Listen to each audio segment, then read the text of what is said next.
양구 안 씨가 5년형밖에 받지 못했다는 게 통안스럽고 너무 속상한 부분이 있습니다.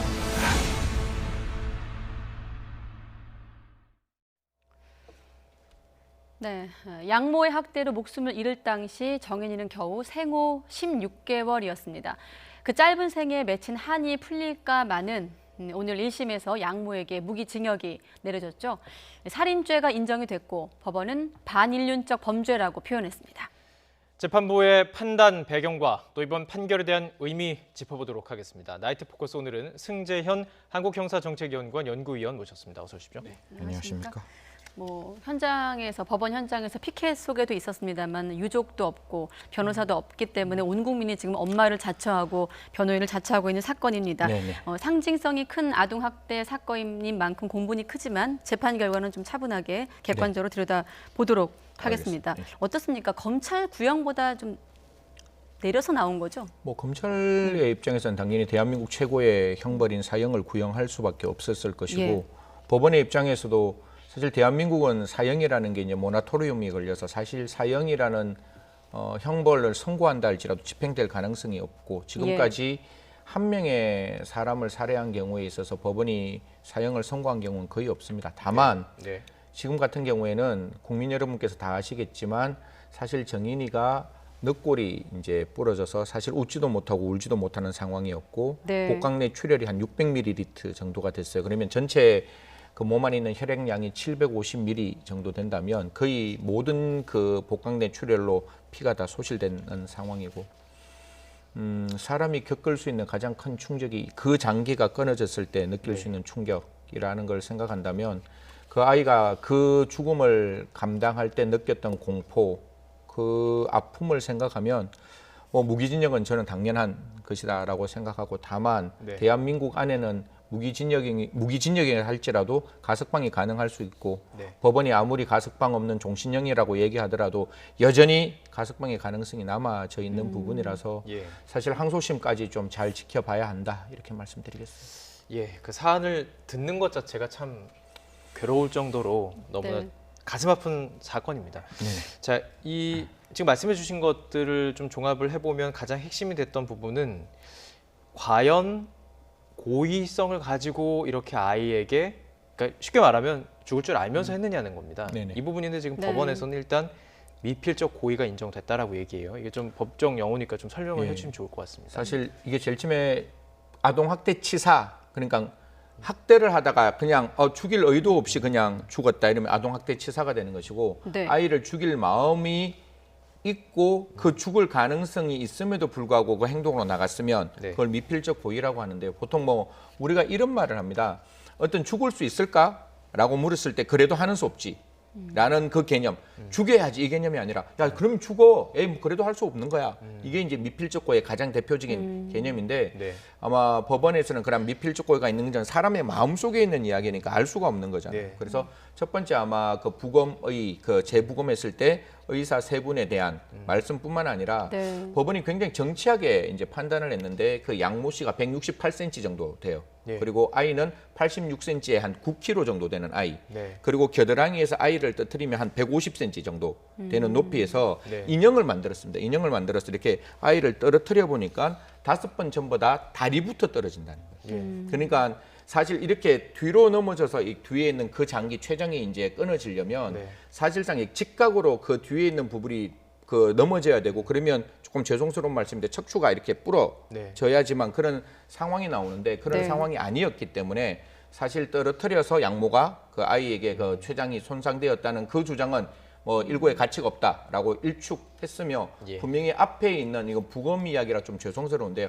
앞에 멍이 없었습니다. 멍이 없었기 때문에 그 부분은 신체 일부 그러니까 수술을 했기 때문에 팔은 들 수 없었으니까 오히려 발로 그렇게 2번 정도의 강력한 힘을 가했다라는 이야기가 나오고 뭐 아이가 그러니까 자기 친딸이 혹시 뛰어내려서 그럴 수 있다라고 했는데 그것도 아니다.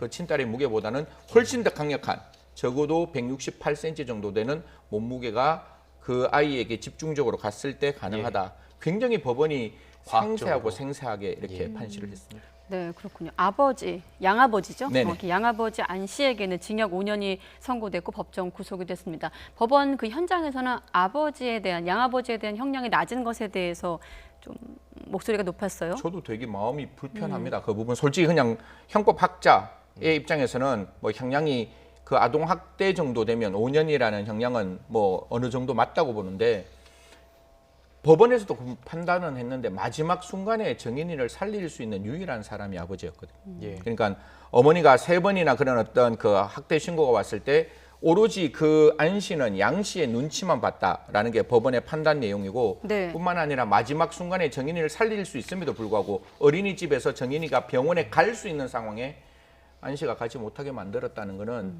제가 봤을 때 굉장히 나쁜 일이라고 생각합니다. 예. 그렇지만 우리나라 대한민국 법이 사실상 그렇게 할 수밖에 없는 지금 검사는 최고형을 구형했어요. 예. 사실 이게 경합 가중되면 5년 이하의 형이기 때문에 경합하면 2분의 1 가중하거든요. 네. 그럼 7년 6개월이 나오는데 네. 법원에서 검찰은 최고형을 구형했고 네. 법원도 그에 상응하는 5년은 구형했는데 예. 사실 대한민국 법정형이 그렇게 되어 있는 거지 안 씨가 한 행동에 비하면 국민들께서는 굉장히 안타깝다 그런 생각을 할 듯. 다른 나라와 비교하면 어떻습니까?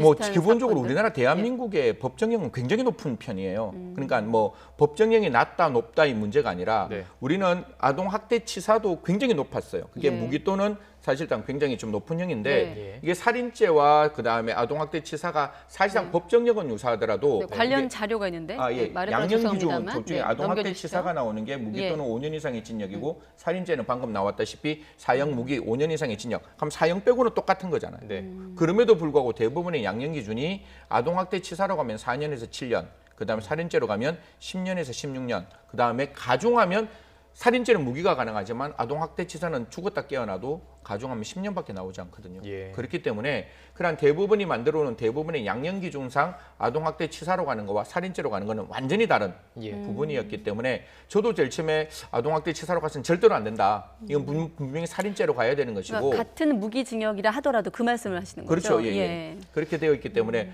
법정형의 의미보다는 예. 양형 기준이 훨씬 더 중요했기 때문에 저 네. 범죄는 반드시 살인죄로 갈 수밖에 없었다. 가야만 했다 이렇게 말씀드리겠습니다. 지금 이게 1심이잖아요. 네네. 이제 2심으로 지금 항소 얘기가 나오고 있기 때문에 그렇다면 지금 검찰에서도 이거보다 더 가중한 지금 형량을 구형할 수 있는 지금 뭔가 혐의점들은 이미 나온 것이고 저희가 본 상태 지켜본 바로는 최고형을 지금 어느 정도 구형을 했던 상황이잖아요. 네. 그렇다면 검찰 측에서도 뭐 추가적으로 더 밝혀진 혐의라든지 아니면 고의성을 더 밝히는 것인지 이런 것들이 더 필요한 건가요? 검찰 측의 입장이라면. 개인적인 생각엔 종래의 검찰 구형에 보면 예.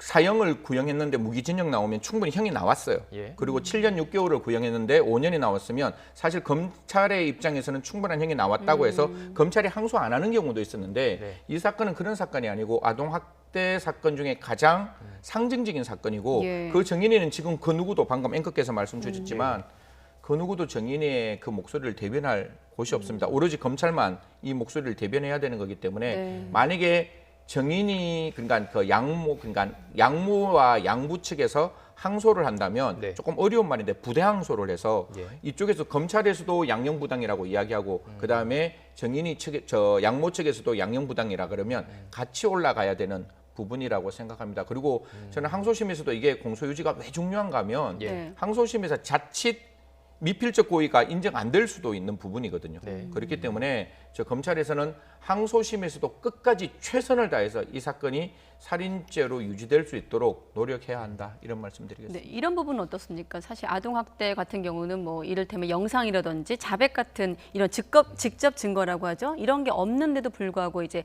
학대를 인정해서 중형이 선고됐습니다. 이런 부분도 좀 참고가 됐을까요? 이 양부모의 카카오톡 어떤 대화 내용도 네. 어떤 증거로 인정이 됐다고 하는데 뭐 사실 그대로 옮기기 많이 불편합니다. 저도 너무 뭐 불편한데 카톡 뭐. 내용이 예. 뭐 굳이 옮기지 않겠습니다. 예, 자막으로 좀 내보내주시면 어떨까 싶긴 한데 이런 내용들도 좀 재판부에서 판단이 됐을까요? 예, 저는 당연히 그렇게 사실 이게 CCTV가 집안에 있을 수가 없잖아요. 아동 학대 사건에 저희들이 그 예. 진짜 별것이 많은 사건들을 보면 집안에 CCTV 있는 곳은 없습니다. 그러면 아동 학대 사건은 어디가 아동 학대 사건의 증거가 되는가 하면 아이의 신체가 아동 학대 사건의 증거가 되는 거예요. 그래서 지금 정인이 같은 경우에도 그런 어떤 양모와 양부는 뭐 넘어졌다, 그다음에 뭐 부딪혔다 이렇게 얘기하는데 부딪힌 부분이 그런 부분이 아니거든요. 이렇게 허벅지 안쪽이라든가 그다음에 신체 안쪽 부분은 넘어져서 나오는 상처가 아니었기 때문에 그 아이의 신체가 정인이의 신체가 그 양부와 양모가 한 아동 학대의 정확한 증거가 되었다 이렇게 말씀드리겠습니다. 그렇군요. 자, 지금 이번 사건의 그 공문적인 공분을 산 것들은 또 편지가 좀 공개됐잖아요. 네네. 그 양인의 양모가 보냈던 그 편지들이 공개되면서 이런 것들이 형량에 좀 영향을 끼칠지, 그리고 앞으로 재판 과정에서도 이게 좀 영향을 끼칠 것으로 보시는지요? 저 첫 번째 먼저 좀 외람된 말씀을 드리겠습니다. 이게 불법하게 취득되는 거예요. 그러니까 1인 방송에서 예. 적법하게 취득된 내용이면 제가 여기서 정말로 화를 낼 수가 있는데 예. 이게 불법하게 취득된 그 문서기 때문에 그 문서를 우리가 같이 이야기하면 그 부분에 대해서 같은 방송이 공범이 될까봐 네. 그 네. 부분이 조금 제가 두려운데 그럼에도 불구하고 네. 같이 그럼 말씀드리면 이렇게 질문을 드릴게요. 관련해서 엄벌 탄원서가 쏟아졌다고 하거든요. 네네네. 이렇게 한번 질문을 드리죠. 그러니까 그 안에서 나오는 내용은 제가 봐도 얼토당토하지 않는 일들이죠.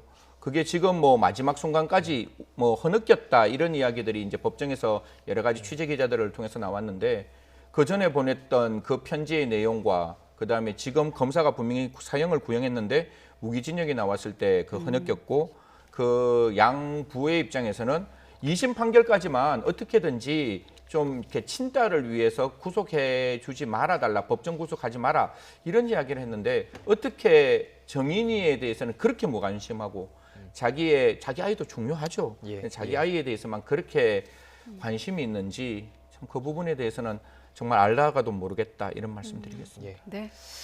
정인이 소식은 계속해서 저희가 뭐 2심 네. 때도 자세히 다뤄보도록 하겠습니다.